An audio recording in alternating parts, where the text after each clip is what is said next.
amor, porque lo que queremos es que la iglesia crezca, no numéricamente necesariamente, aunque también queremos que crezca numéricamente, pero queremos que crezca espiritualmente.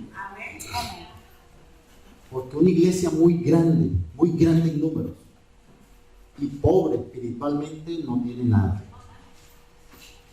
Bien, una iglesia muy chiquita y rica espiritualmente lo tiene todo. Así que no importa el tamaño de la iglesia, lo que importa es la ricura espiritual que haya en esa iglesia. Así que en ese sentido, hermano, hoy vamos a tratar un tema que probablemente a algunos no les guste mucho. Un tema que muchos líderes y pastores en algunas iglesias evaden tratar. ¿Por qué? Porque no quieren herir susceptibilidades, le llaman. Un tema que quizás a muchos miembros de la iglesia les incomode y piensen que, ya vienen otra vez con eso. Pero es obligación de todo líder de iglesia, es obligación de todo pastor, enseñar al pie de la letra lo que está en esta palabra. Porque su palabra dice que ni una jota va a pasar hasta que todo se cumpla de su palabra. Así que en esta mañana yo le voy a hablar de un tema, ¿bien?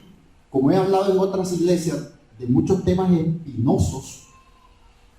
Y un día un líder de una iglesia me dijo, es que ese tema que usted va a tratar no era este, era otro. Es un tema que es muy controversial. Esa fue la palabra que él usó, muy controversial.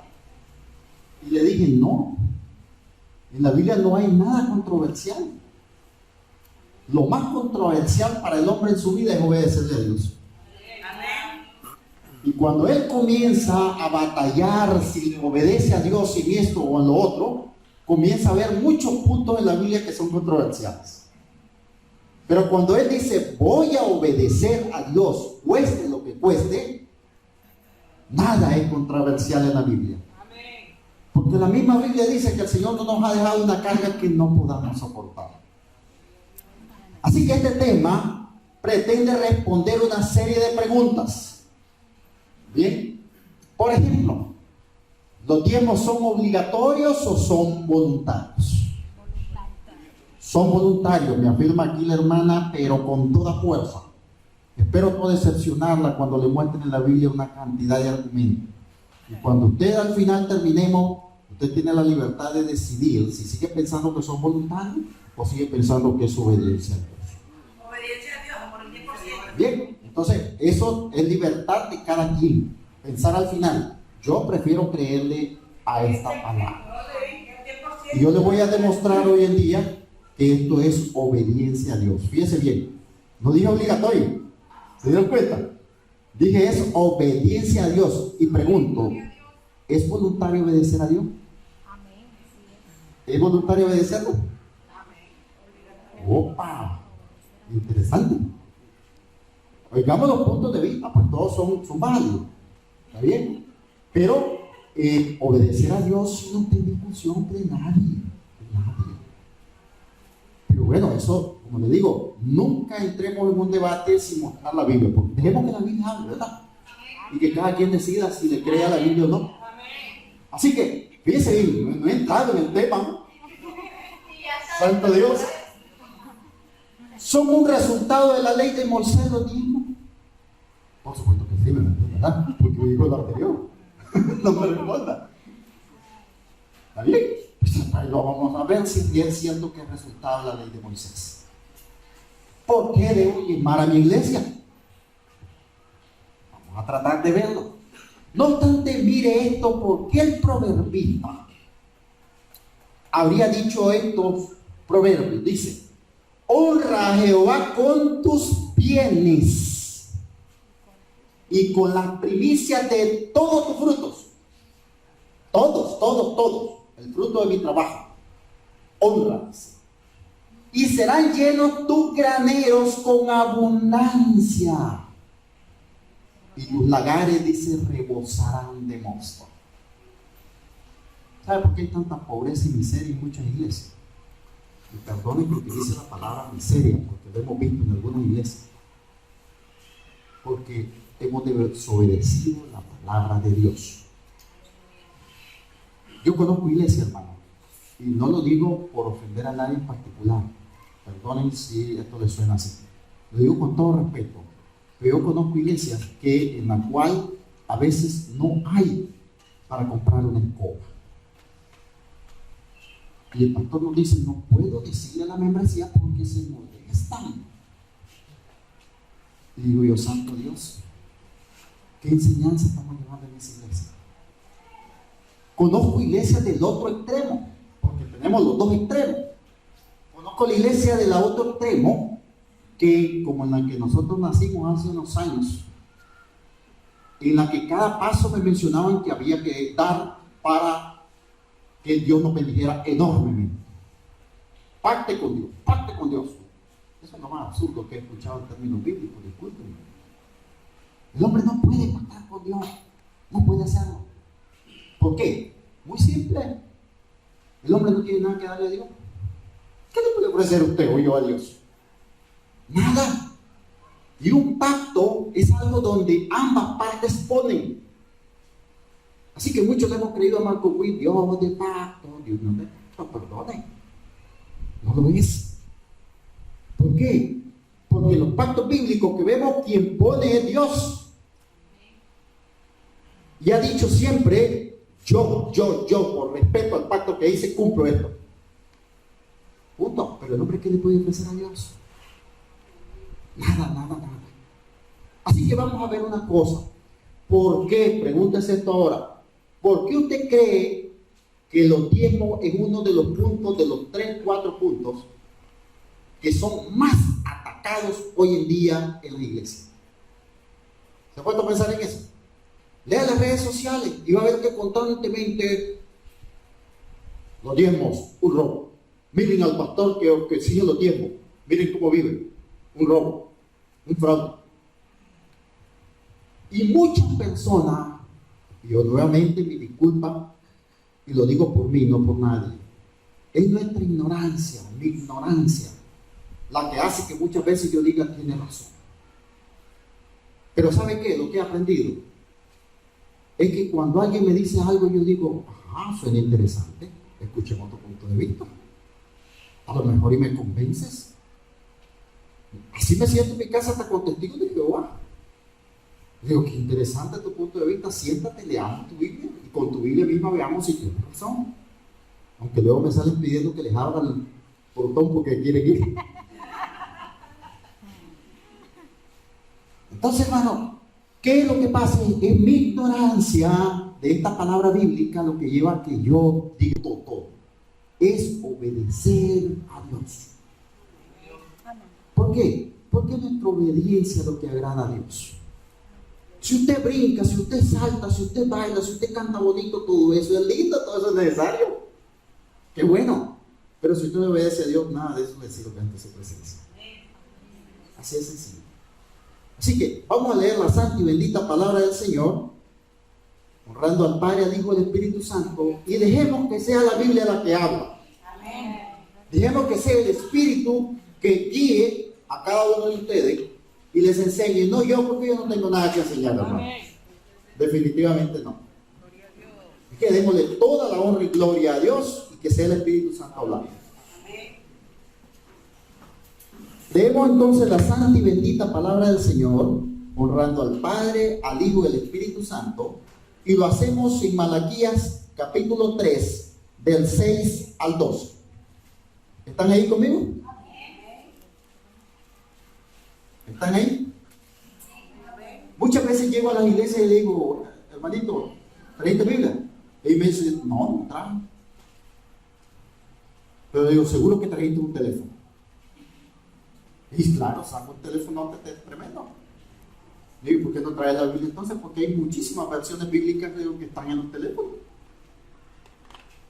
Ay, es que que yo no sé leer, hermano, no importa, la última versión le sale en audio, la puede escuchar. No hay, hoy en día, hermano, y en la medida que se cumpla la palabra de Dios día con día, no va a haber excusa para nadie no conocer la palabra de Dios. Bien, leemos entonces la santa y bendita palabra del Señor, honrando al Padre, al Hijo y al Espíritu Santo.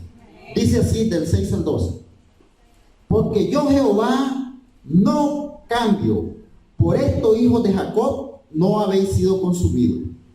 Desde los días de vuestros padres os habéis apartado de mis leyes, y no las guardasteis. Volveos a mí, y yo me volveré a vosotros, ha dicho Jehová de los ejércitos. Mas dijiste, ¿en qué hemos de volver? ¿Robará el hombre a Dios? Pues vosotros me habéis robado. Y dijisteis, ¿en qué te hemos robado? En vuestros diezmos y ofrendas. Malditos sois con maldición, porque vosotros, toda la nación, me habéis robado. Traed todos los diezmos al alfolí y hay alimento en mi casa. Y probadme ahora en esto, dice Jehová de los ejércitos. Si no, abriré las ventanas de los cielos y derramaré sobre vosotros bendición hasta que sobre y abunde. Sobreabunde. Reprenderé también por vosotros al devorador, y no os destruirá el fruto de la tierra, ni vuestra vida en el campo será estéril, dice Jehová de los ejércitos. Y todas las naciones os dirán, bienaventurados, porque seréis tierra deseable, dice Jehová de los ejércitos. Bendita sea la santa palabra del Señor. Oramos. Amantísimo Dios y Padre celestial, te damos gracias, Señor, por esta palabra maravillosa que hemos leído. Te rogamos, Señor, que sea tu Santo Espíritu hablando, Señor. Que aquí no se predique palabra de hombre, sino tu santa y bendita palabra. Que aquí, Señor, no se emita mi opinión, sino que tu Santo Espíritu sea guiando esta palabra, sea guiando, Señor, esta prédica, y que todo lo que se enseñe sea basado en tu palabra. Gracias, Señor, por esta oportunidad maravillosa que nos da de estudiar tu palabra. Abre nuestras mentes y nuestros corazones. Siéntese cómodo. Durante todo el desarrollo de la prédica, le prometo que no vamos a pasar una canastita para pedirle nada. Así que relájese. ¿Está bien? ¿Es verdad, pastor? ¿Verdad? No vamos a pasar. Así que no hay un cobro adicional ni mucho menos. Así que, fíjense lo que dice la palabra. Yo no cambio. Mucho tiempo. ¿Por qué? Porque le hemos estado robando a Dios. Mire, allí lo dice en el versículo 8. Pero además de robarle a Dios, le hemos dicho, ¿en qué te estoy robando yo? ¿En qué? Decime, ¿en qué? No está ahí claro. En el versículo 7. Sin embargo, fíjense bien, la misma Biblia nos indica que la palabra maldito es una palabra muy dura. Y dice que no la usemos nosotros para con nadie. Hay padres que tienen la costumbre de decirle esa frase a sus hijos cuando están molestos. Tengan cuidado, usted no sabe lo que le está diciendo. Cam fue maldecido por su padre. ¿Y en qué se convirtió? En Canaán. Tenga cuidado.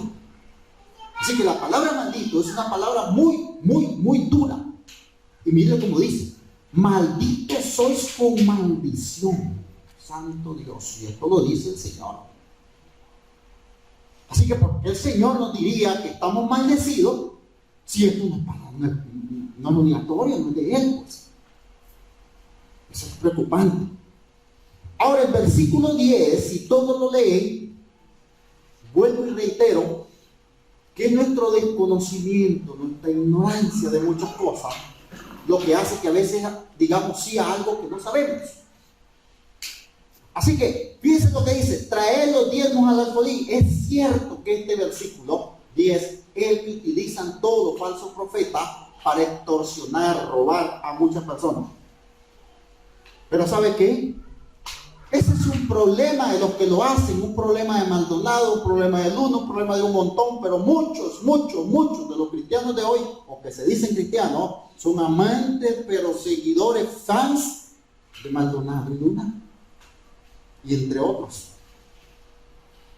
Y no dicen nada cuando Maldonado se pone un traje todo desbaratado y dice: usted está en pobreza porque así anda. ¿Cómo puedo yo bendecirle a usted si yo ando en harapas?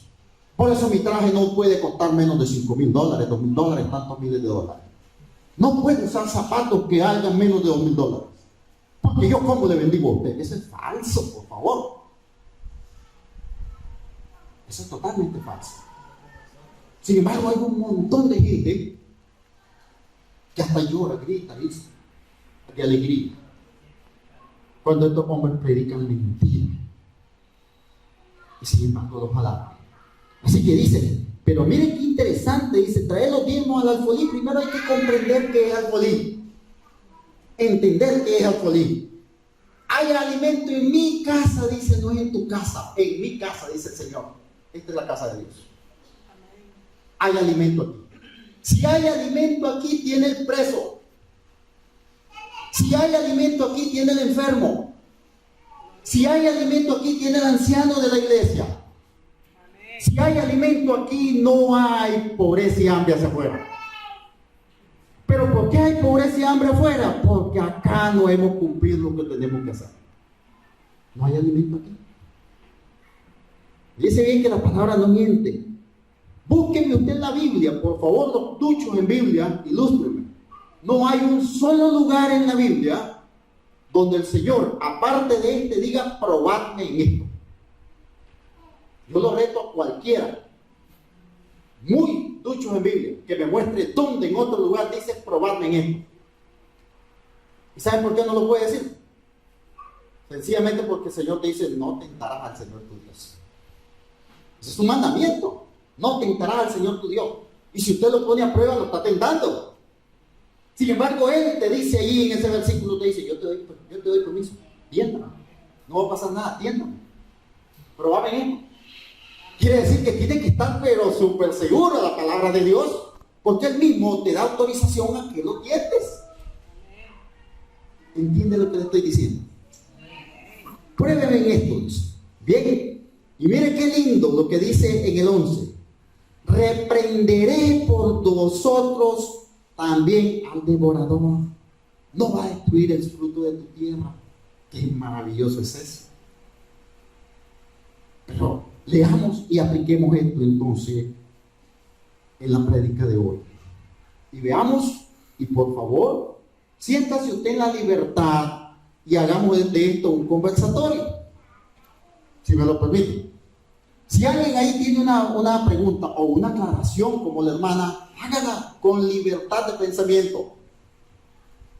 Porque yo, donde quiera que voy a dar un tema tipo conferencia, me interesa aprender también. Y yo no sé si de aquí voy a salir aprendiendo algo nuevo, y eso es lo que yo quiero.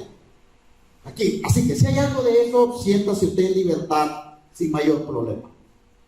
Bien, esto es lo que hemos leído, lo hemos comentado rápidamente y lo vamos a ver. Pero vamos a demostrar, como le decía la hermana, bíblicamente y con otros elementos, por qué hablamos del diezmo en términos no de obligatoriedad, sino en términos de obediencia. Y la obediencia para un cristiano no es elección. ¿Está bien? Así que vea lo que dice. Nosotros necesitamos revisar los elementos históricos. Y muchas veces, ¿por qué necesitamos revisar la historia? Porque hay un principio del mundo que dice que el desconocimiento de la historia hace que repitamos constantemente nuestros errores. Porque lo que hicimos ayer se nos olvidó hoy. Y lo volvemos a hacer mal. Ay, pero si ya me había salido mal, pero ya se me había olvidado. Y lo vuelvo a hacer mal. ¿Está bien? Así que dice la palabra del Señor. En sus comentarios y en la historia nos encontramos esto bien interesante. El diezmo no era exclusividad del pueblo de Israel. Oiga bien, ¿sabía eso? Hay una mentira por ahí que dice constantemente: el diezmo era para el pueblo de Israel. Uy, qué desconocimiento. No fue el pueblo de Israel. ¿Bien? Existe el registro del pago de diezmo en la historia de los egipcios, los griegos, los fenicios y pueblos de Mesopotamia. No fueron los israelíes los que inventaron el diezmo. No fueron ellos. La historia registra esto. Esta práctica se destinaba o se hacía de dos maneras. Con este diezmo ellos pagaban sus cultos religiosos o mantenían sus cultos religiosos. Bien, por otra parte, los sacerdotes eran sostenidos con esto, bien, y como pago de impuestos para su gobernante. Eso dice la historia en estos pueblos. ¿Está bien? Y está bien documentado. Si usted quiere la fuente, se la damos. No tenemos ningún problema. Nunca comentamos nada si no tenemos bien fundamentado de dónde salió. Así que, era una práctica frecuente de muchas naciones. Sin embargo, en el caso bíblico, ahora vamos a la Biblia, en el primer libro de la Biblia, Génesis, vemos que los primeros personajes en dar su diezmo, ¿quiénes fueron? Abraham y Jacob. Bien, cuando Abraham no era Abraham, era Abraham. Bien, mucho antes de ser oficializada la ley en el libro del Éxodo, y eso es importante. Lo que significa que el ejercicio del diezmo no vino del pueblo de Israel, como muchos dicen, vino de antes. En la Biblia lo registra a partir de estos dos hombres, Jacob y Abraham, en Génesis. Y en Jacob y Abraham fueron mucho antes del libro del Éxodo, que es el que registra el diezmo como ley. Así que muchos dicen, no, eso fue en la ley, eso ya quedó en la historia. Desconocimiento de la historia es lo que hay. Bien, este hecho se explica ya que Abraham era natural de Ur de los caldeos. ¿No dice eso la Biblia? Era de Mesopotamia, y por tanto él traía esa costumbre de su pueblo, y todavía estaba lejos de surgir Israel como nación. Por lo tanto, eso explica por qué Abraham de los diezmos, porque él viene de una nación que tiene esa costumbre. Todos conocen eso en el Génesis, ¿sí o no? Ok, así que en el caso de Abraham y Jacob eran muestras de agradecimiento. Usted puede leer detenidamente la historia de Jacob, la historia de Abraham, y va a encontrar que ellos lo dieron una sola vez. No muchas veces en el año, no muchas veces en el tiempo o cada mes. No, lo dieron una sola vez en agradecimiento a algo recibido. Bien, entonces ellos lo dan de corazón. ¿Están obligados por un pastor? No, sentido. Sin embargo, ¿por qué lo dan? Por gratitud, agradecimiento a Dios en una época histórica. ¿Me van entendiendo? Así que en el caso de Abraham y Jacob son muestras de agradecimiento otorgadas una vez y no como una imposición legal anual oficial como sucede en la ley de Moisés, con aplicaciones severas para el israelita que no diezmaba. Eso ya es otra cosa. Ya la ley de Moisés lo va a oficializar una costumbre e impone reglas muy duras a los que no diezmaban. Pero eso ya es idea de hombre. En todas las iglesias hay estatutos y hay costumbres, ¿sí o no? Los estatutos no necesariamente son mandamientos bíblicos, son acuerdos entre los miembros de la iglesia o los fundadores de la congregación, ¿sí o no? ¿Es así, pastor? Así que si un miembro de afuera de otra iglesia o alguien que acepta viene acá y dice, yo quiero ser miembro de la iglesia Nazareno, yo no conozco cómo ustedes proceden, pero lo que a mí me enseña el conocimiento bíblico y lo que me enseña en esta experiencia es que lo primero que ustedes hacen es recibirlo y mostrarles sus estatutos, sus mandamientos por los cuales ustedes se rigen.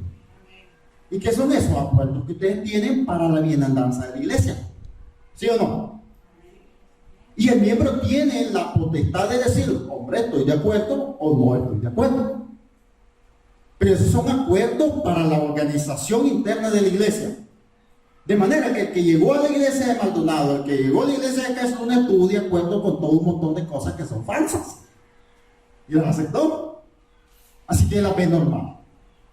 ¿Se da cuenta? Así que una cosa es estatuto, otra cosa es mandamiento de Dios. Así que Job es un personaje histórico, todos lo conocemos en la Biblia. Su respuesta ejemplar al gran sufrimiento. ¿Han leído todos el libro de Job? Tienen que leer el libro de Job detenidamente para que se dé cuenta de la gran enseñanza. A mí me frustraba que leí el libro de Job, no sé cuántas veces, no tengo idea, y no entendía muchas cosas. Si usted comienza a leer el libro de Job, dice, hombre recto y justo, cual no había ninguno sobre la faz de la tierra. Eso dice el Señor. Y yo entonces me preguntaba, santo Dios, si siendo un hombre justo y recto, termina tan desbaratado, lo pones tan desbaratado en esto, ¿qué es lo que me espera? Yo empezaba a temblar y decía, ¿por qué, Señor? ¿Por qué, Señor? Lo leí N veces, no sé cuánto, hasta que el Señor me muestra, a partir de los capítulos 41 y 42, me muestra por qué. ¿Por qué? Porque cada vez que el Señor hace algo con nosotros, algo nos quiere enseñar. Y allá en el capítulo 42, Job dice, de oídas te había oído. Había un hombre justo y recto que conocía a Dios y vivía en sus mandamientos, que no, en ese momento que no existían instituidos, pero lo practicaban. Si él hacía eso, solamente de oídas lo conocía. ¿Cómo lo conozco yo? Nada. Santo Dios. Pero ahora, dice Job, yo sé que tú hablarás y lo escucharé. Tú me vas a enseñar. Santo Dios. Cuando Job comprendió por qué le había venido todo eso, él se rindió a los pies del Señor y dice, tengo que conocerte, tengo que rendirme a tus pies. Y cuando el ser humano reconoce que no es nada, que se siente un pavo real en la calle y que no es nada, cuando reconoce el ser humano eso es cuando el Señor dice, este es mío, este va conmigo. Pero ¿cómo cuesta, verdad? ¿Cómo cuesta? Así que leemos en el libro de Job que Job es un libro muy antiguo. Lo ubican muchos en la Biblia, lo ubican y hablan de él. Pero Job vino después de Adán, mucho después de Adán. Incluso muchos lo ubican en la historia, en los tiempos después del diluvio y casi que contemporáneo con Abraham. Entonces hay mucha leyenda y mucha historia sobre el libro de Job. Job era muy rico en ganado, porque en ese momento la riqueza se medía en ganado. Así que es probable que Job viviera en algún momento, dice la historia, entre el diluvio y la época de Moisés. Es un periodo patriarcal. ¿Está bien? Aproximadamente al mismo tiempo dice que vivió Abraham. Ahí están las citas para los que estudian. Y saben qué, hermano, yo les recomiendo algo. El cristiano tiene que convertirse en un estudioso de la palabra de Dios y todo lo que está alrededor de la palabra de Dios. ¿Sabe por qué las iglesias son fácilmente engañadas? Porque no estudian la palabra de Dios. Y si tú estudias la palabra de Dios, le van a salir 200 dudas alrededor y va a tener que ir a la historia. Va a tener que ir a revisar muchos libros fuera de la Biblia para poder entender lo que la palabra del Señor le dice. Pero si no lee la Biblia, no tiene duda. Pero sí le dice sí a todo. Exactamente. Entonces, leamos y estudiamos la Biblia. Veamos antes de la ley de Moisés, ubíquese antes de la ley de Moisés. ¿Quiénes deben diezmar? ¿Israel o la iglesia? ¿Y por qué pregunto esto? Porque uno de los puntos de ataque es que eso era para Israel, no es para la iglesia de hoy. Eso es lo que dicen muchos. Muchos dicen que es cierto. Estamos de acuerdo. Vamos a ver si eso es así. Efesios 2:13 al 14 dice: pero ahora en Cristo Jesús, vosotros que en otro tiempo estabais lejos, habéis sido hechos cercanos por la sangre de Cristo. Porque Él es nuestra paz, que de ambos pueblos hizo uno, derribando la pared intermedia de separación. ¿Qué significa eso? cada vez que me siento a conversar con una persona de estos que se dice judaizante, que te los encuentra y su saludo inmediato es Shalom. ¿Para qué quieren ser judíos? ¿Para qué?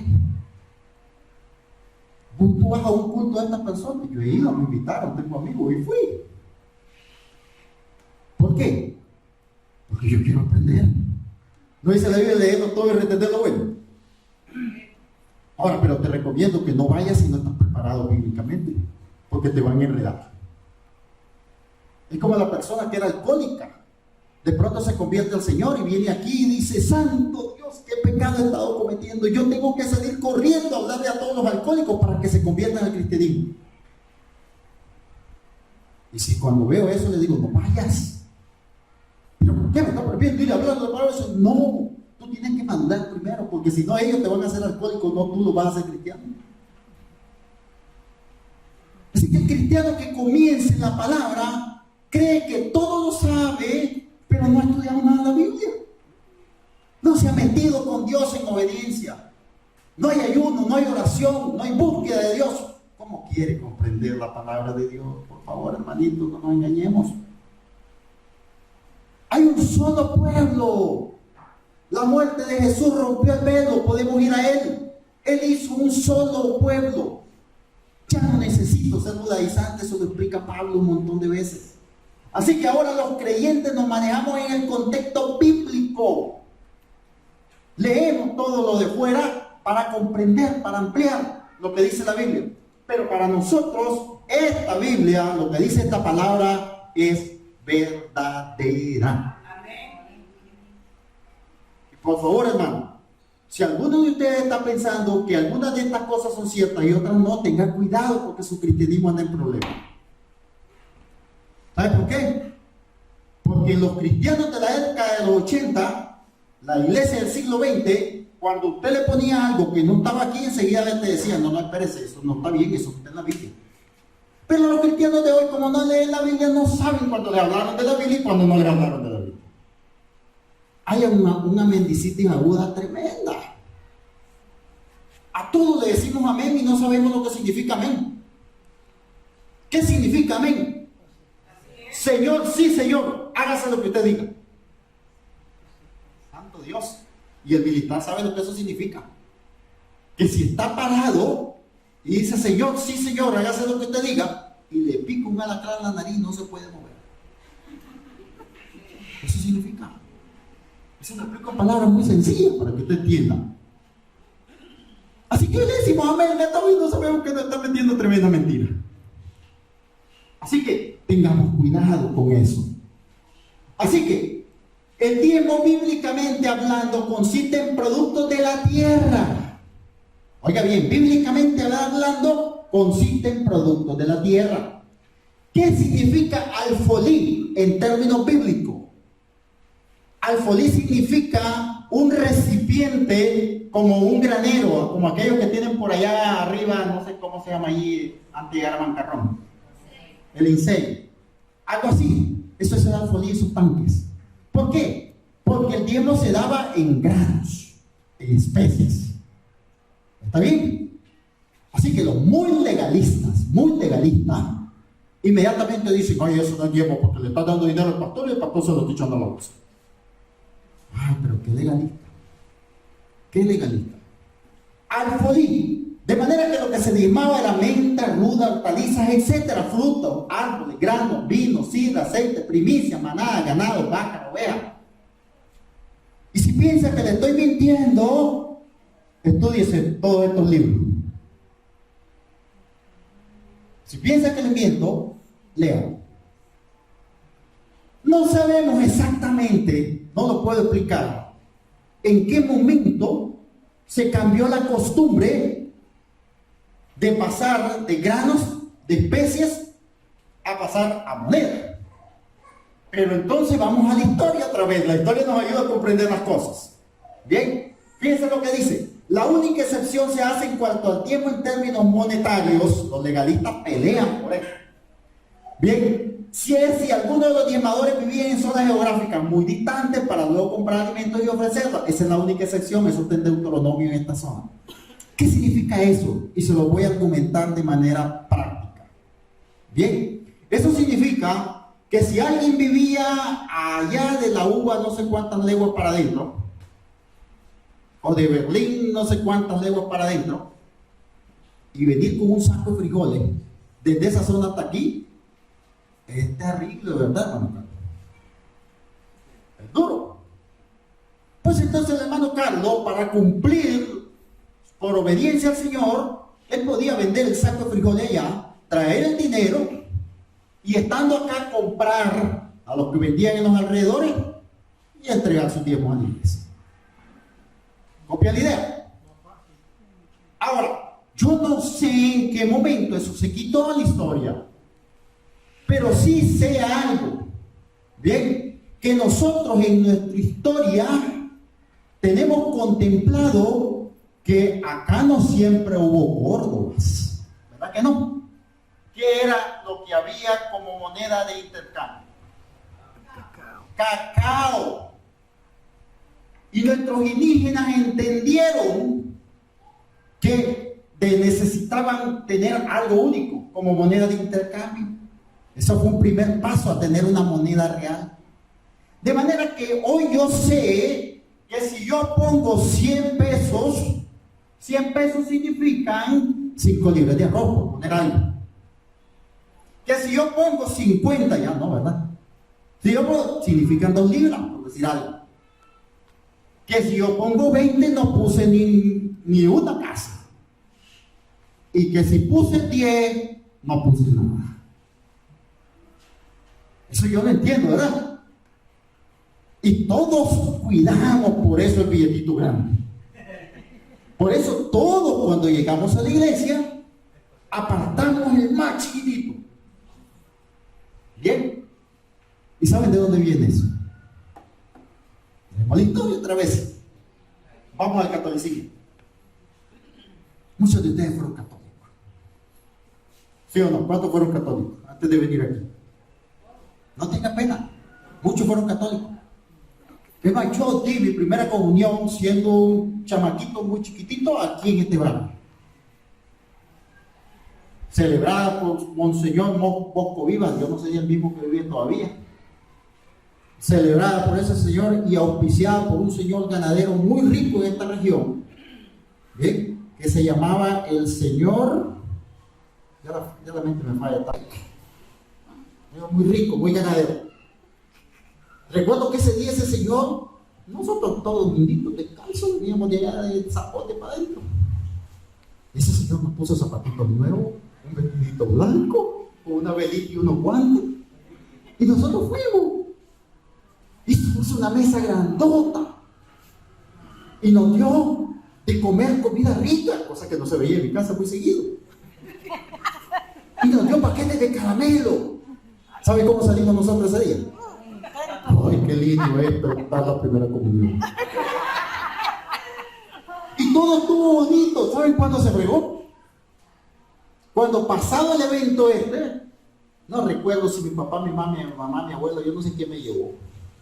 Ya no lo recuerdo bien. Se le ocurrió decir, vamos a la barrera de toro, que quedaba de la iglesia así para abajo. Ahí hacían la barrera de toro. No sé si eran las fiestas de la cruz, no sé qué cosa me conté. Algo así.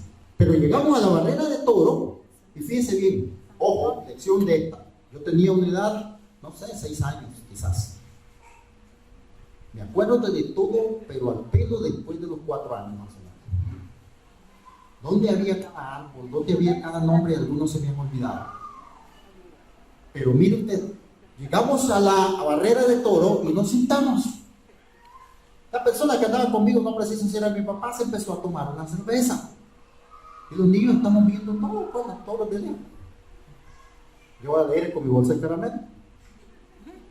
Pero de pronto me percato y como a 2 gradas al lado estaba el sacerdote que nos había dado la primera comunión. Estaba con una cerveza y un gran puro.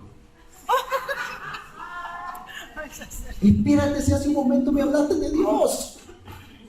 Yo no sabía Biblia. Yo no sabía nada de eso, pero algo aquí me dijo, algo está mal. Esto no funciona. Luego me di cuenta, muchos años después, que el Señor dice, de la misma fuente no puede salir agua dulce y agua amarga. Entonces, miren usted qué interesante. ¿De dónde viene entonces esa costumbre? De la iglesia católica, porque muchos éramos católicos. En la iglesia nos acostumbraron a que nosotros debemos dar una limosna. Y la limosna, pues, son esas moneditas chiquitas. Todo el mundo, vamos a misa, tomen las moneditas, chavales, tomen, todo. Y muchos hoy en el culto hacen lo mismo, vamos para el culto, tomen las moneditas, tomen esto, tomen lo otro. ¿Por qué traemos la costumbre de la limosna? Es más, ¿quiénes conquistaron América? ¿Quiénes fueron? Los españoles. ¿Qué traían los españoles al frente para convencer a los indígenas de la conquista? Eso era lo que le daban. Pero ¿qué personas venían al frente para convencerlos? Los frailes del Vaticano. Ellos venían al frente. Y desde ahí viene la historia, cuando leemos la historia, ¿por qué venimos todavía a la iglesia con nuestra costumbre católica? Y venimos a dar la monedita, porque es una limosna. Dios no es un Dios de limosna, perdone, Dios no pone cero. Pero después le preguntan a esa persona y dice, Dios es el dueño de todo el oro y toda la plata. Yo soy el hijo de Dios. Dios no tiene hijos por cero. Así que esas costumbres las traemos bien arraigadas a la iglesia. Y miren lo que dice Mateo en 5, 17 al 18. No penséis que he venido para abrogar la ley o los profetas. No he venido para abrogar, sino para cumplir. Porque de cierto os digo que hasta que pasen el cielo y la tierra, ni una jota, ni una tilde pasará de la ley hasta que todo esto sea cumplido. Otra vez, necesitamos entender que dijo Jesús por ley. ¿Qué es la ley? Tú le preguntas eso a las personas y la mayoría te dicen, eso se refiere al Antiguo Testamento. Esa es una respuesta media verdad. No es una verdad completa. Tenemos que entender que es la ley. De manera que cuando leemos que el Señor dice la ley y los profetas, entonces es otra cosa ya también. Y eso no lo entendemos. Por eso la iglesia sigue aceptando el Antiguo Testamento, lo cual es falso. Tenemos que entenderlo bien. Pero lo más importante, pasaría horas y horas aquí explicando muchos conceptos. No tenemos tiempo, porque ya muchos se quieren ir. No los voy a torturar, pero mire esta palabra, abrogar. ¿Quién tiene alguna idea que quiso decir el Señor ahí por abrogar? Abolir. Bien, ¿qué dice el Señor? Yo no vine a abolir la ley. Yo vine a hacer que se cumpla. Y entonces, Señor, si el Señor dice, el Señor Jesús dice con su palabra, yo no vine a eliminar la ley, ¿por qué viene ahora un hombre y dice, no, eso fue para ya, eso ya no es válido ahora? ¿Quién es él para eliminar? El mismo Señor Jesús dice, yo no he venido a eliminar la ley, yo he venido a hacer que se cumpla. Ahora, como no entendemos que es ley, inmediatamente viene uno de estos que le gusta discutir y me dice, bueno, ¿y por qué entonces no matamos animalitos y hacemos holocausto, hacemos esto y hacemos lo otro? Santo Dios, porque no conoce el concepto de ley. Tiene que diferenciar qué son leyes sacerdotales, qué son leyes civiles, qué son leyes de esto. ¿Sabe qué son más de 600 leyes? Así que no entendemos eso. Un día, si quieren, hablamos de ese tema, pero ese es un tema profundo, más allá de lo que estamos viendo ahora. Así que, dice que el diezmo, ahora, en la época de los patriarcas, existió antes de la ley de Moisés, en los días de Abraham y Jacob. Ellos diezmaron, aquí está en Génesis. Moisés incorporó a la ley lo que ya había sido practicado. ¿De dónde vino? Lo trajo. ¿Quién lo trajo? Se lo acabo de decir. ¿Quién lo trajo? ¿Quién fue el primero que diezmó y trajo la costumbre? ¿Quién fue? Abraham. Él lo trajo primero. Recuerden que Abraham es primero. ¿Y de dónde lo trajo? Y eso estaba en Mesopotamia. Y ahí ya era una costumbre. ¿Se dan cuenta que cuando uno conoce la historia no lo puede engañar? Así que, Moisés, ¿qué fue lo que hizo? Ya estamos hablando del Éxodo. Muchos siglos después. Pues es lo que hizo este pueblo, ya tiene esa costumbre porque le fue enseñado, no dicen los judíos, nosotros somos hijos de Abraham. Fueron enseñados por Abraham la costumbre. Ellos tenían esa costumbre, de manera que de Moisés le incorporó en la ley una costumbre. ¿Está bien? Recuerden cuál es el origen. El origen es agradecimiento. ¿Está bien? Así que aquí tenemos instrucciones prácticas y palabras sobre el propósito del diezmo, ahí en esos elementos que he mencionado. Miren lo que dice Génesis 14:18. Y este es un tema bien delicado. Y lo que estudiamos ayer en la mañana, que desgraciadamente había muy poca gente en el tema extraterrestre, van a entender que en esta tierra toda la vida han estado los extraterrestres. Extraterrestre por concepto es un ser que no es oriundo de esta tierra. Por lo tanto, Melquisedec debió haber sido un extraterrestre. Y entendimos que los extraterrestres hay ángeles del Señor y ángeles demoníacos. Lo que vimos ayer. Por lo tanto, ahora entendemos Génesis 14:18 cuando dice: entonces Melquisedec, rey de Salem y sacerdote de Dios Altísimo, sacó pan y vino y le bendijo diciendo: bendito sea Abraham del Dios Altísimo, creador de los cielos y la tierra, y bendito sea el Dios Altísimo que entregó tus enemigos en tus manos. Y le dio a Abraham los diezmos de todo. Ese es un versículo que para muchos pasa inoculado, porque es pura historia. ¿Quién es Melquisedec? Eso está en Hebreos. Ahí estudie más detenidamente. Bien, pero lo importante de todo esto es que Melquisedec dice rey de Salem, sacerdote del Dios Altísimo. Abraham no era ni rey ni era sacerdote. Lo importante es que Melquisedec, en la Biblia hay linaje de dónde viene cada persona. Pero Melquisedec no aparece. Aparece de pronto. De la misma forma que vimos los ángeles en la casa de Abraham, que llegaron a hablarle de la destrucción de Sodoma y Gomorra. De pronto. Dice que Abraham estaba sentado debajo de un árbol y de pronto vio venir 3 personas. No le conocía familia. Nadie le conocía de dónde venían ni quiénes eran. Ahora sabemos que son extraterrestres. Y ahora sabemos que aquel versículo que dice: el ángel de Jehová acampa alrededor de los que le temen y los defiende, sabemos que ese es nuestro extraterrestre amigo que nos está protegiendo a todos los cristianos. Amén. Todos tenemos uno, pero se perdió en la conferencia de ayer. Bien, así que entendemos de dónde viene esto. Así que este Melquisedec dice, bien, ¿qué nos está enseñando ese versículo? Esto está en Hebreo, vean 7. Este Melquisedec, rey de Salem, sacerdote del Dios Altísimo, salió a recibir a Abraham que volvía de la derrota de los reyes. Lean para que entiendan de qué se está refiriendo. Y lo bendijo. A él asimismo dio Abraham los diezmos de todo. Melquisedec significa primeramente rey de justicia y también rey de Salem. Esto es rey de paz. Nada se sabe de su padre, ni de su madre, ni de sus antepasados. Apareció ahí de pronto. Ahora sabemos cómo. Bien, ni tampoco del principio y fin de su vida. Así es que es a semejanza del Hijo de Dios. Por eso hoy sabemos que fue el propio Señor Jesucristo. Porque Él es el único que llena todos esos requisitos.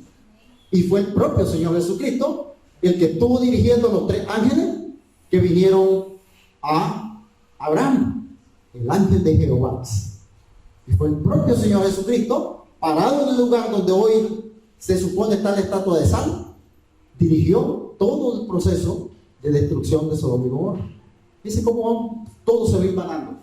Bien, así que Melquisedec no nos es conocido, ya que su nombre aparece solamente 2 veces en el Antiguo Testamento. Está en Génesis y está en Salmo, ahí lo tienen. Y si bien el relato histórico no nos lo da Génesis, que nos da Génesis 14, tiene más información que el Salmo 110, no sabemos mucho realmente, no tenemos muchos detalles sobre ese Melquisedec.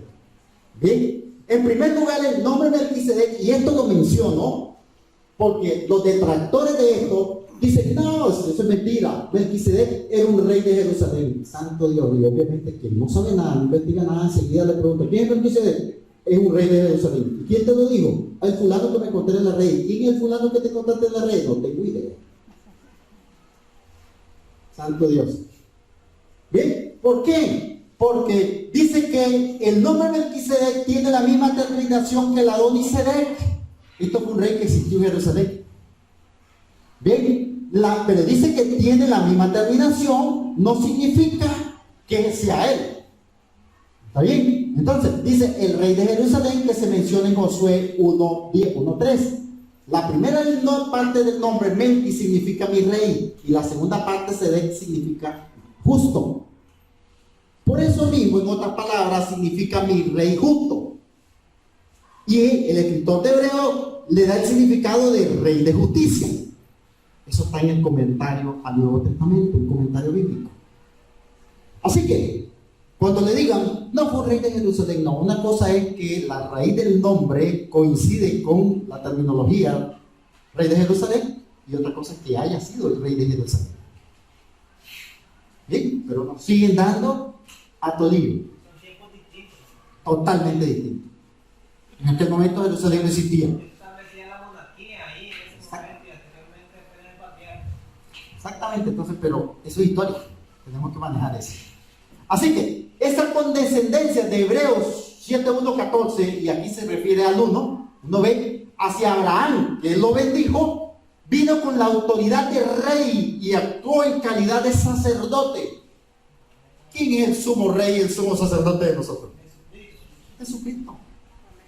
Así que, con esa bendición, Abraham fue fortalecido para resistir, porque si usted sigue leyendo, más adelante el rey de Sodoma le dice: toma todo lo que tomaste en esa guerra, quédate con todo, pero dame a mi gente.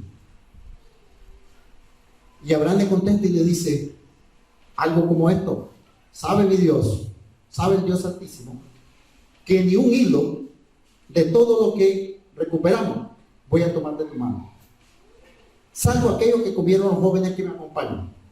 ¿Por qué? Porque no quiero que mañana se diga: fui enriquecido por el rey tal. Eso es lo que debe cuidar todo cristiano. Eso es lo que debe cuidar todo ministerio. ¿Sabe qué? El ministerio del que yo vengo, por quien fui enseñado, por quien es mi padre espiritual, a que yo considero uno de mis padres espirituales, este señor es asesor directo de la presidencia en Estados Unidos, el Senado.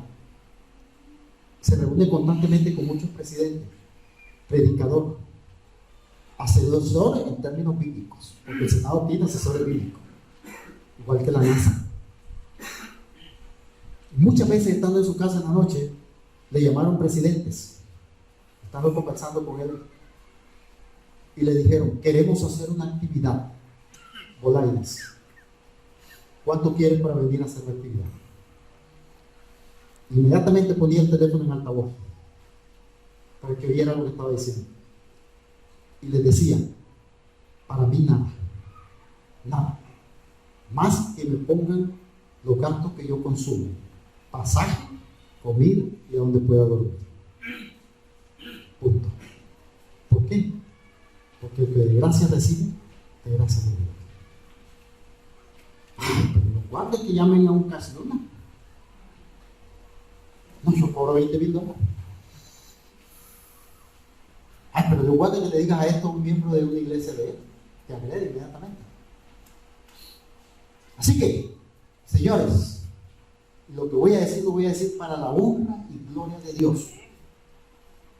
Hasta el día de hoy, nuestro ministerio no recibe nada de dinero de ningún organismo extranjero. Nunca lo hemos recibido. Nunca. ¿Y usted sabe cuánto vale una computadora de este tipo? ¿Cuánto vale un proyector de este tipo? Y todo lo que manejamos. ¿Sabe de dónde sale todo eso? De nuestros diezmos y nuestras ofrendas. Mi diezmo, su diezmo y los diezmos de mis hijos. ¿Por qué? Porque desde chiquitito le hemos enseñado a nuestros hijos que de cada peso que llegue a sus manos que nosotros le damos, lo primero que tienen que pensar es en diezmar. Ay Dios, ellos tienen una mesada para ir a la universidad, pero de esa mesada saben que deben apartar su tiempo. Ellos saben, ya empiezan a generar porque ya están terminando la universidad y ellos saben que lo primero que tienen que apartar son sus tiempos. ¿Quiere usted saber si lo que le estoy diciendo es verdad? Porque muchos somos Santo Tomás. ¿Quiere usted saber si es verdad? Hable después con esta señora. Y ella le va a mostrar todos los detalles de más de 10 años del registro contable de los días. Peso a peso, ¿dónde lo pusimos? ¿Cuánto entró? ¿Cuánto salió? Con nombre y apellido, ¿a quién se le dio? Porque llegamos a la iglesia y vemos las necesidades y hay que colaborar, adelante. Y esta iglesia es testigo de ello. ¿Qué les digo con esto? Lo dije para la honra y gloria del Señor. Hermano, le voy a decir, todos los seres humanos tenemos situaciones difíciles, todos. Si alguno no ha tenido una, yo le regalo una. Todos hemos tenido momentos de vaca flaca, todos. Hemos tenido momentos en que nosotros tenemos presupuestado la ayuda a cada uno de nuestros familiares, cada mes. Y hasta que cumplimos todas las cosas del presupuesto, entonces decimos, esto es lo que nos quedó, esto es nuestro. Tenemos presupuestado hasta nuestro dinero de bolsillo. Todo. De manera que muchas veces tenemos que ver del presupuesto y decimos, esto lo podemos quitar porque estamos apretados, esto no, esto sí, esto sí. Y ha llegado un momento en que hemos visto, no tenemos de dónde quitar, tenemos necesidades y tenemos problemas. Y muchas veces nos hemos cuestionado si quitamos cosas de las ayudas que damos a personas específicas. ¿Y saben qué hemos dicho? No. Nos vamos a quitar algo de nuestros bolsillos, de nuestras comidas, de lo que sea, pero eso no, porque esa gente ya cuenta con ese ingreso. ¿Y sabe qué? Dios no nos ha desamparado nunca. Gloria a Dios. Puede ver los registros contables de más de 10 años y se maneja un fondo saludable, sano. En todas las iglesias que hemos hecho base, damos nuestro diezmo, cuando hemos hecho base en una iglesia, pero siempre les explicamos que nuestro ministerio se sostiene con esos diezmos. Por lo tanto, a partir de ese momento, nuestro ministerio comparte esos diezmos con la iglesia base en la que pertenecemos. Y lo hemos enseñado a nuestros hijos. Nuestros hijos lo saben. Y puede ver cualquiera cuando venga aquí a mis hijos, abórdenlo, jovencitos, abórdenlo. Y le puedo decir una cosa. En las iglesias, y esto es real, yo no sé cuántas familias hay aquí, padres de familia, madres de familia, pero vamos a suponer que hay 10 familias. Yo no conozco si hay registro contable en esta iglesia o si no los hay, pero sí les puedo asegurar, y que me desmiente el pastor, si hubiesen 10 familias, 2 a 3 tal vez son las que tienen. ¿Sí o no, pastor? Yo no lo sé, nunca he preguntado por eso, porque eso son interioridades de la iglesia. Pero eso es lo que sabemos de todas las iglesias a nivel del mundo. Porque un 20 a un 25% es lo que diezman las iglesias. Por este problema. Porque la gente no ha entendido lo que es el diezmo. O lo ha entendido en el otro extremo, que puedo comprar la voluntad de Dios y entonces doy montones en las iglesias apóstolas. O lo he entendido como que el diezmo no es obligatorio, yo no tengo que dar nada. Y no he entendido que el diezmo es una gratitud del corazón. Abraham no vio a Cristo. No lo vio en la cruz del Calvario.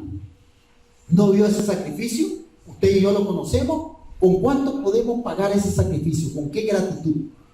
Usted puede pagar el estar aquí hoy y poder decir, gracias Señor Jesús. Gracias a ese sacrificio soy salvo. ¿Con cuánto lo puede pagar? Con nada. Con nada. Sin embargo, el Señor solo te dice, trae que haya en mi casa.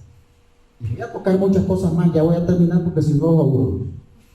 Así que, entendiendo esto, encontramos que el diezmo, esto se refiere a Hebreos del 7:1 al 4, una explicación de Melquisedec, pero leamos Hebreos, miren lo que dice Hebreos 7:1 al 4.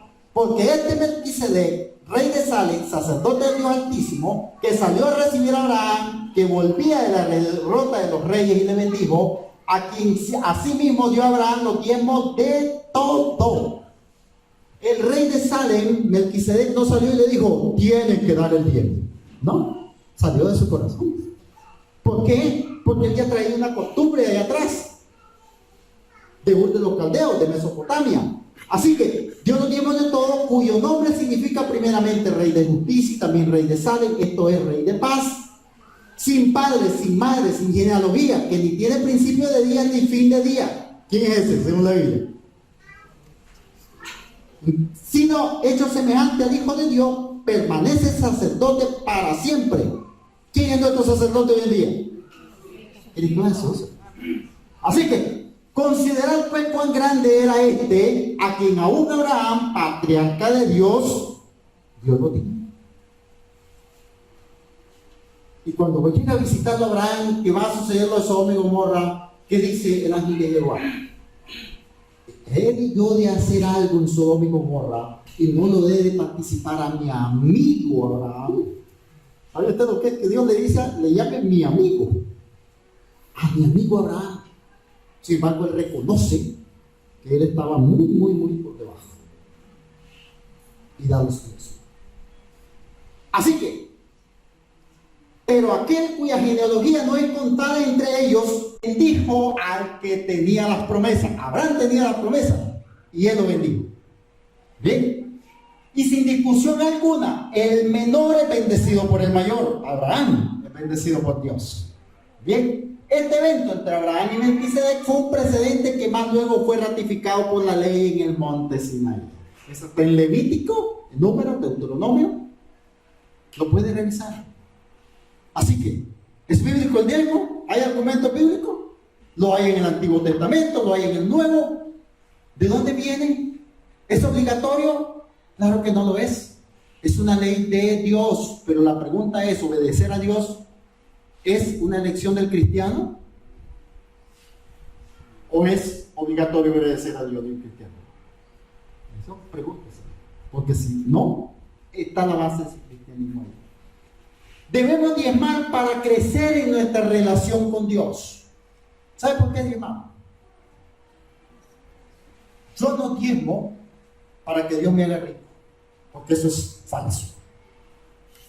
Yo no diezmo para que Dios me devuelva el doble, porque eso es falso. ¿Yo por qué diezmo? Porque tengo agradecimiento con Dios. Ahora, ¿por qué yo diezmo? Y no me preocupa lo que la iglesia haga, porque yo cumplo en obediencia a Dios, cumplo con ese principio. Si la directiva, si el pastor, si el apóstol, si no sé quién, como se haga llamar, se queda con los diezmos, ese es el problema de él con Dios, no problema mío. Recuerde que la salvación es un problema individual. El pastor le puede hacer a usted 200 llamados a la conversión y que usted realmente cumpla con los principios de Dios, pero él está luchando por su salvación también. Todos luchamos por nuestra salvación, usted lucha por la suya. De manera que yo obedezco para cumplir y luchar por mi salvación. Lo que haga otro es el problema de él con Dios. ¿Me explico? Así que debemos diezmar con gozo. En los días de Moisés, bien, el diezmo fue comido en una ceremonia, eso lo explica en la palabra en Deuteronomio. Debemos diezmar compartiendo con otras personas las bendiciones que hemos recibido. Hermanos, si aquí se diezmara, no habría necesidad de poner la cajita, porque los diezmos son para eso. Sí, hay necesidad. Y entonces los hermanos se molestan, no diezman, pero además se molestan porque cada vez, y otra vez la cajita, y otra vez a pedir por la comida, y otra vez a pedir por aquello. Pero sí, diezman. Si usted cumpliera con su deber de obediencia a Dios, eso no es necesario. No es necesario hacer un montón de mostrar ahora. En un ratito ya voy a terminar. Así que debemos diezmar compartiendo con otras personas. El diezmo es una manera de bendecir a otras personas menos afortunadas. Ustedes seguro han conocido, algunos de ustedes, Walmart. Algunos conocen Walmart, ¿verdad? Pues los Walmart de Nicaragua son una pequeña semejanza de lo que es un Walmart de Estados Unidos. En un Walmart de Estados Unidos usted necesita días para recorrerlo y comprar lo que necesita en cada lugar. Así que tiene que saber dónde es el electrodoméstico, porque ahí te vende buena parte de la mañana del día. Joyas, cosas de auto, etcétera, etcétera, comida. ¿Y saben que el dueño de Walmart es un judío? ¿Saben de cuánto será el diezmo de ese judío? Si es el dueño de los Walmart a nivel mundial. Pero ese judío no se pregunta de cuánto es mi diezmo, él cumple con su diezmo. ¿Sabe usted que cualquier judío viene y llega a cualquier lugar y al poco tiempo el dueño de gran parte del lugar? Vaya a Sitial Oriental, en Nicaragua. Los mayores dueños del Oriental son judíos. ¿Por qué Dios los bendice? No, porque son hijos de Dios, sí. No todos saben. Pero ellos lo hacen por obediencia. Muchos no son ni cristianos, les cuento. Pero tienen ese hábito de diezmar. Y el diezmo no es el 10% para los judíos. Es un cuento matemático que inventaron después de una historia. Hay judíos que dan hasta el 30%. Uy, no, hermano, si no puedo dar el 10, voy a dar el 30%. Porque nos han enseñado, hermano, nos han mal enseñado a ser pinches. Y más pinches con Dios. Y entonces oramos todo el día: Señor, no escucha mi oración. Y soy pinche todo el tiempo con Dios, le robo todo el tiempo. Qué duro, ¿verdad? Duro. Pero así es la palabra de Dios. Así que debemos diezmar para que Dios nos bendiga con la hora diaria. Para que Jehová Dios te bendiga en todo lo que hagas con tus manos. Eso está en el 14:29, Génesis. Dios bendice a su hijo cuando reconocen que todo viene del Señor. Primera de Crónicas. La mano cerrada a las necesidades de otras personas no puede recibir las bendiciones de Dios.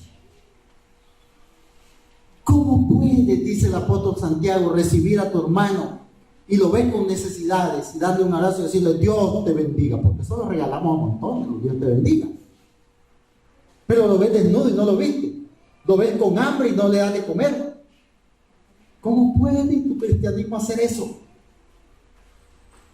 ¿Qué dice Santiago de la fe? Sabemos hebreo en segundo, rapidito, casi todo el mundo se lo da. Todo el mundo dice: pues la fe, la certeza de lo que se espera, la convicción de lo que no se ve. Pero vayas a Santiago. ¿Qué dice Santiago de la fe? Porque mucha gente dice: yo hago muchas obras, yo doy aquí, yo doy allá, yo doy allá. Eso es para los que creen que la obra salva. Y entonces trama la contradicción: hago obras o hago fe, ¿qué es lo que hago? Y el apóstol Santiago da una respuesta muy clara. Bien, muéstrame tus obras sin fe, dice Santiago, que yo te mostraré mis obras por medio de la fe. Cuando usted tiene una fe activa, una fe viva, agarrado en la mano de Dios, usted hace obras porque le nace, por amor. Esas son obras que cuentan para Dios. No aquellas que le dan porque a usted le sobraron 200 pesos y pobrecito está con hambre. Eso no es así. Eso no cuenta. Bien, así que terminamos en conclusión y decimos que el diezmo en la actualidad se practica en maneras distintas al Antiguo Testamento. Mostrámoslo en la moneda. Sin embargo, los principios expuestos son válidos perfectamente hasta la fecha. Ya vimos que está en el Antiguo Testamento, está en el Nuevo Testamento, ya vimos de dónde viene la historia, ya vimos que no es obligatorio, es una ley del corazón y usted tiene que hacerlo en obediencia. Ahora, si usted no quiere obedecer, eso sí es decisión suya. Bien, el diezmo no garantiza la prosperidad. Por si le dicen que usted se va a hacer rico porque diezma, no garantiza la prosperidad. Si en la economía divina el que da en abundancia y con gozo recibe bendiciones, ya sean materiales y espirituales, eso es cierto. Si usted es obediente a Dios, Dios no te ha prometido que vas a ser millonario. Dios te promete, primero, que te va a salvar del día malo. Segundo, que no te va a faltar nada. Nada. Jehová es mi pastor. Nada me faltará. Así que, desde los días de vuestros padres os apartáis de mis leyes, dice el Señor, y no las guardáis. Volveos a mí, me volveré a vosotros, ha dicho Jehová de los ejércitos. Pero vosotros decís: ¿en qué tenemos que volvernos a vos? Dice bien: ¿robará el hombre a Dios? Pues vosotros me habéis robado. Ahora se dieron cuenta aquí. Y aún preguntáis: ¿en qué te hemos robado? En vuestros diezmos y ofrendas. Hermano, le voy a decir un poquito más. Ayer Dios nos dio la maravillosa oportunidad de ir a dejar algunas cosas que llevamos a un ancianito. Siempre me quedó la costumbre, que el otro ya falleció. Se fue con el Señor por el testimonio que nos dieron de él. Y tuvimos la oportunidad de caminar por esos campos que cuando niños caminaban, recordando muchas cosas. ¿Y saben lo que yo recordaba? Que cuando salía de este barrio para allá, no había lugar donde caminar que los granos no abundaran. Porque allí nomás al otro lado, saliendo del barrio para allá, había un gran campo de arroz, un gran campo de trigo. Los mayores que han vivido en este barrio me van a decir siguiente. Cruzaba ese lugar, no recuerdo los nombres de una persona que había allí, e inmediatamente encontraba unos grandes campos de arroz, unos grandes campos de cultivo. Seguía para allá donde vivían unos señores Espinosa, creo que ahora son Moraga los que tienen esa zona. Todo eso era lleno de granos de todo tipo. Estaban las casas, pero estaba lleno de granos, no había hambre. Cruzabas allá donde estaban los barrios, los padillas, y había granos por todos lados, había ganado por todos lados, todo el mundo tenía trabajo, no trabajaban, pagos siempre han habido. Y ahora me da tristeza. Camino por todos esos lados, veo casas por todos lados. Me encantó ver el patio de la hermana Moraga, Azucena. ¿Dónde está Azucena? Está dando clase. Me encantó ver ese patio, un patio pequeñito, lindo, pero allá hay papayas, ahí hay plátano, ahí hay flores lindísimas, ahí hay granadillas, hay muchas cosas. Y llegar a casa donde no hay un palo de jocote. ¿Sabe por qué? Porque el pecado se ha metido en el corazón.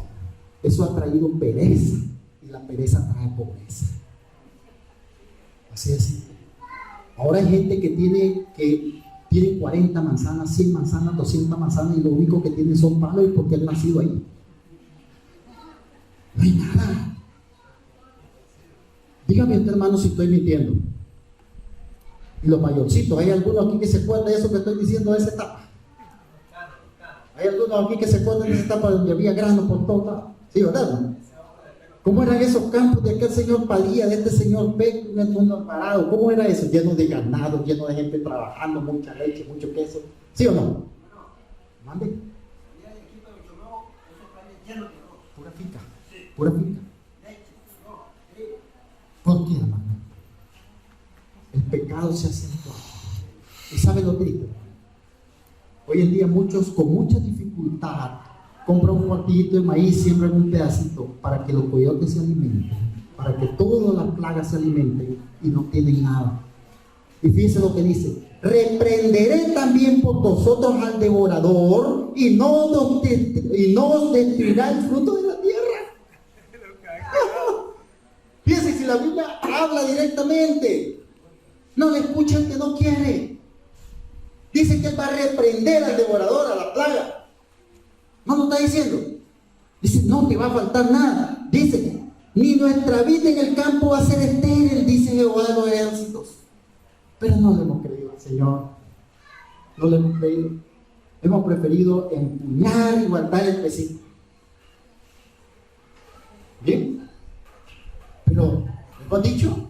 Qué lindo es cuando la iglesia, y aquí va para los hermanos de la iglesia, muchas veces sobrecargamos a los hermanos de la iglesia, a los fieles, los sobrecargamos, y al final los fieles terminan cansados y terminan yéndose. ¿Por qué? Porque sobre ellos carga todo el peso de un montón de desobedientes que no quieren obedecer al Señor.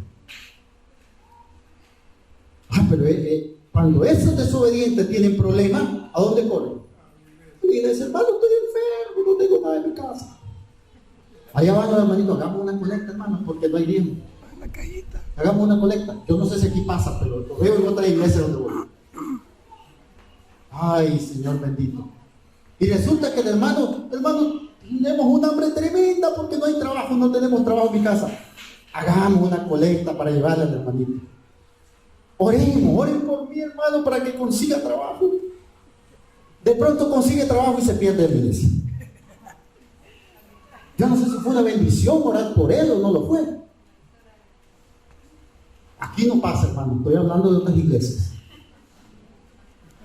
Así que vean lo que dice la Biblia, hermano, y no nos confundamos, porque muchos están tirando en saco roto, siembran sus granos y no hay comida. Las plagas se lo comen, los coyotes hacen desastre. Yo nunca había visto coyotes vegetarianos, aquí lo conocí. Ahora están los congos. Ay, imagínese usted. Los congos. No, eso es real. Aquí nomás existe.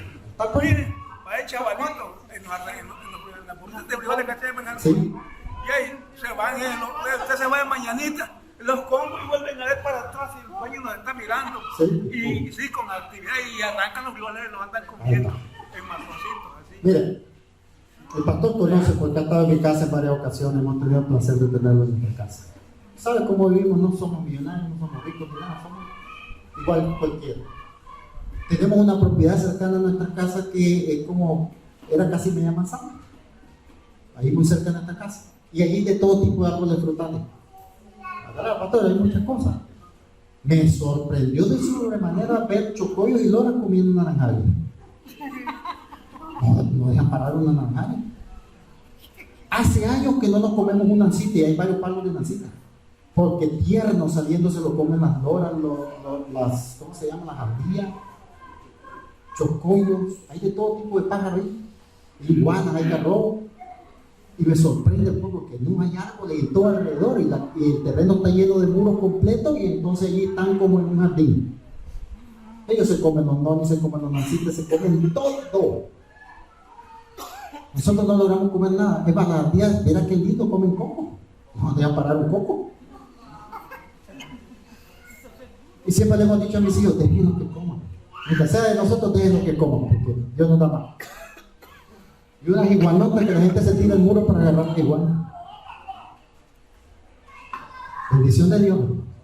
Eso no es trabajo nuestro. Es bendición de Dios. Así que, conclusión, reprenderé también por vosotros, lo acabamos de leer. ¿No? Entonces, no hubiese coco, porque usted está siendo fiel a Dios. No hubiese todos esos coyotes vegetarianos que tenemos hoy, porque Dios pone todo en orden. Así que, no hemos creído a Dios. Y aquí entra un tema delicadito, porque es el último, por eso lo leí de último, para que brinque y salga corriendo. ¿Bien? Miren lo que dice. ¿De dónde es esto? 2017-2021. Hice todas las consultas pertinentes y me dijeron que es el que está vigente. Miren lo que dice, para no traer cosas extraordinarias. Dice, traer los diezmos al alfolí es la costumbre bíblica, no dice que es obligación. Y eso así lo hemos enfocado, ¿verdad? Como una obediencia. Y práctica de diezmar fiel y regularmente en la iglesia de la que es miembro la persona. Por tanto, el sostenimiento de la iglesia, oiga bien, el sostenimiento de la iglesia se basará en el plan de traer los diezmos al alfolí. La iglesia del Nazareno local será considerada por todos sus feligreses como el alfolí. ¿En qué? ¿Cómo que se sostiene la iglesia? Con los diezmos y la ofrenda. ¿Y dónde inventamos todas las otras cosas? Es considerada la iglesia como el alfolí, como el lugar. Claro, pero ahora les digo una cosa. En muchas iglesias vemos eso. En muchas iglesias me han invitado a predicar. Y estoy predicando, están los 4 hermanitos aquí. Y cuando llego me dice el pastor, hermano, ahora les presentamos al pastor fulano tal y con el tema tal. Y se van. Se va la pastora, se va el pastor, se van los líderes, porque ellos están haciendo los otros. Ellos están haciendo todas las cosas. Y eso me recuerda las palabras de Jesús. Lucas 10. El Señor Jesús viene a visitar a Marta a la casa. ¿Ven? Pero Marta ve llegar al maestro de maestros, al rey de reyes, a su casa. Y Marta se encierra en la cocina a hacer la sopa, a hacer los chilaquiles, a hacer no sé qué cosa, el vigorón, la catamale. Y ella está sofocada haciendo todo eso. Y María está sentada a los pies del Señor, escuchando la palabra, alimentándose de la palabra. Y Marta sale, Señor Jesús, ¿por qué no reprendes a María? ¿No ves que estoy ocupada y en la cocina y nadie me ayuda? Pastor, ¿por qué no manda más gente? ¿No ves que estamos ocupados allá afuera? Santo Dios, se mantiene como tiene. Pero ¿por qué no lo hace? ¿Por qué hay necesidad de hacer lo otro? Porque no llegan, no obedecen. Y entonces hay gente que está desanimada. Hay gente que no ha escuchado un mensaje en los últimos tiempos. Porque está corriendo como estaba Marta en la cocina. Esos pastores que he visto en esas iglesias se pierden inmediatamente con todos los líderes, andan apurados resolviendo todos los problemas. Y cuando terminan, llega el pastor corriendo, ya terminaron. Bueno, creo que tremendo tuvo el mensaje. Y estuvieron ahí sentados como estando estos pastores aquí escuchando. Los líderes son los primeros que tienen que estar aquí sentados. Cuando haya palabra verdadera, por supuesto. Y la iglesia es madura. Sus líderes son maduros para diferenciar cuando hay palabra verdadera y cuando no. Son los primeros que tienen que estar aquí sentados, llenándose, nutriéndose como estaba María. ¿Qué le dijo el Señor Jesús? Marta, Marta, tan afanada estás. Y María tomó de la mejor parte. Santo Dios, pero no leemos la Biblia, Señor bendito, no la leemos. Y mira lo que dice ahora. Exhortamos a todos los que sean parte de la iglesia del Nazareno, no le habla a nadie, a contribuir fielmente una 10ª parte de todos sus ingresos como la obligación financiera mínima con el Señor. Y además de que den ofrendas involuntarias según prospere el Señor. Ese es otro tema. ¿Cuáles son las ofrendas? Esa es otra cosa. Bien. Y además que den ofrendas voluntarias según lo prospere para el sostenimiento de toda la iglesia local, educacional, de distrito, regional y generacional. El diezmo entregado a la iglesia del Nazareno local será considerado prioridad sobre cualquier otra oportunidad que Dios tenga en los corazones de sus fieles mayordomos. ¿Para qué? Sostenimiento de la iglesia. Santo Dios. Entonces, hermano, yo no le estoy inventando nada. Absolutamente nada. Está en su manual. Pero si eso no lo entendieron, vean esto. Otra vez en su manual.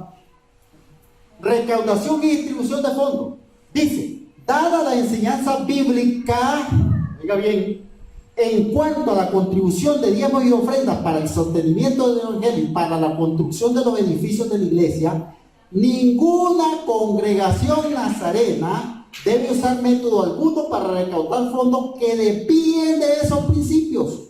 Eso para mí es una orden, es un mandato, que estorben el mensaje del evangelio, que manchen el nombre de la iglesia, que discriminen a los pobres o que desvíen las energías de la persona en la proclamación del evangelio. Santo Dios, cuando yo leí eso,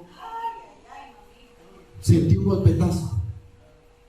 Cosas de la iglesia del Nazareno, muchas cosas. Y me encantan los fundamentos, puramente bíblicos, centrados en la Biblia. Y cada vez que voy a una iglesia, lo primero que pregunto cuando me invitan es, ¿de qué congregación es? Tal. Voy a revisar toda esa congregación. Porque no voy a ir a hablar de una cosa que a ellos les cae mal. Voy a ir a hablar de la Biblia. ¿Está bien? Pero lo que está estatuido tengo que conocerlo. Así que, hermanos, tengamos mucho cuidado. Pidámosle a Dios obediencia. Porque sin querer, por ignorancia, a veces por necesidad, estamos cometiendo mucho daño. Y la palabra dice que el que ignorantemente peca, ignorantemente se condena. Así que tengamos mucho cuidado, porque lo que el Señor nos está indicando, tenemos que obedecer.